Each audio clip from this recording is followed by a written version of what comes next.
سلامونه ملګرو. څنګه چې پاکستان کې یو آئینی او سیاسي بحران روان دی او حالات نارمل نه دي، پولیټیکل او کانسټیټیوشنل کرایسیس دي، همدغسې په سریلنکا کې هم حالات خراب دي او د دې نه زیات خراب دي. خو هلته کې سیاسي بحران نه دی، هلته معاشي بحران دی، اکنامک کرایسیس دي او ملک پوره د هغې په لپیټ کې دی. ایمرجنسي نافظ شوې ده، کرفیو لګېدلې ده او بیا هم په زرګونو خلک په سړکونو باندې دی. دا سریلنکا کې حالات داسې ولې تر دې پورې راورسېدل او سریلنکا باره کې یو څو خبرې کوو. ناول خو ګوري د سریلنکا لنډ غونډه کې انټروډکشن دا دی چې پاکستان په جنوبي ایشیا ساوت ایشیا کې ملک دی، دا سریلنکا هم په ساوت ایشیا جنوبي ایشیا کې ده او دا د جنوبي ایشیا هغې 2 ملکونو کې یو ده. خو دا هندوستان یا پاکستان سره په بارډر باندې لګېدلې نه ده، بلکې دا یو جزیره ده د سمندر په منځ کې، د انډین اوشن منځ کې دا یو جزیره ده. بله پکې دا خبره ده چې دا یو وړوکی غونډه کې ملک دی، لکه دوره ملک دی څنګه چې پاکستان کې دا زمونږ را صوبې دي لکه پښتونخوا یا سند صوبه، نو داسې وړوکی ملک دی، آبادي هم کمه ده. خو په دې وړوکي ملک باندې څنګه چې په تړ ورلډ کې دي که نه چې خاندانونه حکومتونه کوي، لکه پاکستان کې څنګه خانداني سیاستونه دي او خاندانونه په موږ باندې حکومتونه کوي که نه، نو همدغسې په سریلنکا کې دي. او په سریلنکا کې 2019 کې چې کوم الیکشن شوی و نو په هغې کې صدر چې دی نو دا راجپکشي خاندان ورته وایي، نو صدر هم د هغې خاندان دی، وزیر اعظم هم د هغې خاندان دی او په کابینه کې 3 وزیران لکه وزیر خزانه، وزیر زراعت او وزیر کیلو، دا 3 واړه دا هم د دغې خاندان دي. نو دغه خاندان د 2019 نه په حکومت کې دی.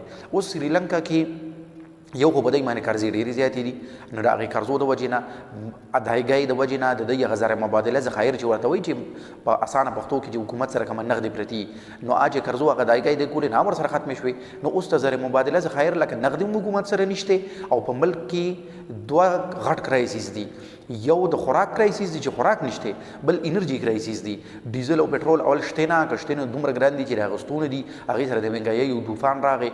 ډیزل او پټرول داسې څیزونه نشته، نو بجلی بحران راغی او بجلی به تر دې پورې چې 14 غنټې د ورځې لوډ شیډینګ کېږي که نه، نو داسې حال جوړ شو. چې داسې حال کله جوړ شو نو خامخا خلک په سړک ته راوتل، نه چې خلک سړک ته راووتل او د بدې ورځې نه هنګامې او مظاهرې شروع شوې، نو حکومت ایمرجنسي ولګوله او کرفیو ولګوله چې خلک به بار نه راوځي. نو خلک به څنګه بار نه راوځي چې خلک د لوږې مړېږي او خلک دفتر ته نشي تللی، ګاډۍ نه چلېږي، نو خلک به څنګه داسې دغه کوي. تر دې پورې چې ګراجونو کې کوم بسونه ولاړ دي د هغې نه پټرول او ډیزل وباسي او هغه چې کوم پر سړک چلېږي نو هغې ته وړي که نه چې هغه پې اوس چلېږي. نو چې حکومت ته پته ولګېده چې حالات ډېر خراب دي، ناګه خپل رور وزیر خزانه چې کومونه هغه یې د عهدې نه لرې کړو چې لکه خلک لږ ساړه شي. خلک په هغې باندې هم ساړه نه شو، چې خلک په هغې هم ساړه نه شو، نو څو ورځې بعد پوره کابینه چې کومه ده هغې د خپل ځان نه استعفاګانې ورکړې، مستعفي شوه. اوس صدر خو استعفا نه ورکوي، نو صدر وایي چې زه به نوې کابینه جوړوم. نو صدر په دې کې دا اپیل وکړو چې قومي حکومت به جوړ کړو، د ټولې پارټۍ چې کومې دي هغې ته زه د مذاکراتو دعوت ورکوم، یو قومي حکومت به جوړ کړو او ملک چې کوم حالاتو سره مخ دی د دې کرایسیس نه به یې وباسو که نه په شریکه باندې.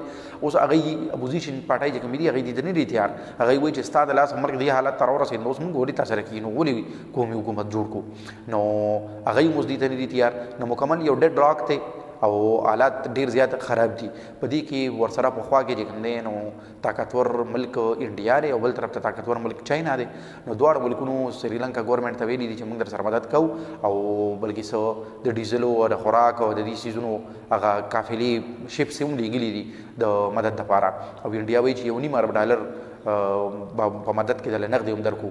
نو داسې یو سیچویشن دی هلته کې هغه اکنامک کرایسیس دی. نو خدای دې نه کړي چې پاکستان کې داسې اکنامک کرایسیس راشي، خو تاسو دا خبره یاد وساتئ چې کله هم په یو ملک کې پولیټیکل انریسټ وي، پولیټیکل کرایسیس وي او دا پولیټیکل کرایسیس دا خبره لږه اوږده شي، نه هغې ملک کې ورپسې بیا اکنامک کرایسیس راځي. ډېره مننه.